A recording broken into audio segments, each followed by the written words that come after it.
Ang pag-ampo importante kaayo tungod kay usa kini ka privilege nga makaistorya ka sa Dios kinsa nakahibalo og nakasabot sa tanang bahin sa imong kinabuhi.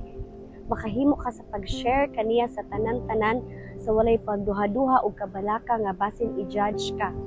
You can tell him everything. Ang pag-ampo makahatag kanimo og kusog sa panahon nga maluya ka tungod sa mga pagsulay ug sa kabugat nga imong gipas-an sa nagkainlain nga hagit sa kinabuhi. Ang pag-ampo naghatag kanimo og giya sa matag adlaw nga imong pagpili.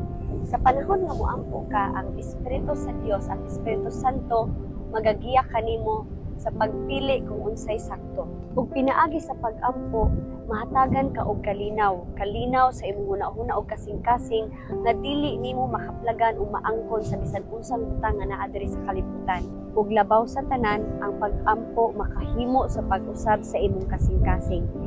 Imbes nga ang kasing-kasing nimo napuno sa kahadlok ug kabalaka, pinaagi sa pag-ampo, mapulihan ni siya og confidence diha sa Ginoo.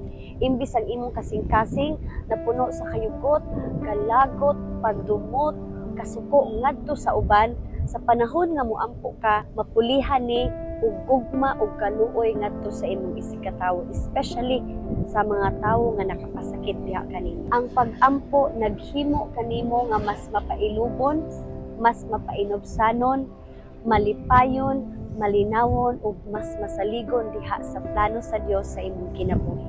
Sama sa usa ka sanga nga nahibulag sa punuan, magatod niini nga maluya ug malaya.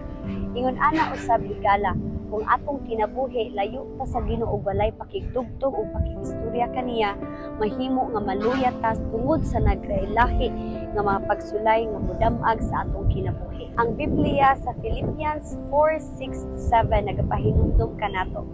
Ayaw kamo pagkabalaka sa bisan unsang butang. Hinunua sa tanang butang, ipahibalos sa Dios ang inyong mga hangyo, pinaagi sa pag-ampo o pagpangamuyo, uban sa pagpasalamat. Ug ang kalinaw sa Dios nga lapaw sa tanang pagpanabot, magabantay sa inyong kasing-kasing o sa inyong huna-huna diha kang Kristo Jesus. Usa higala, ayaw ipakawalay bili ang pag-ampo.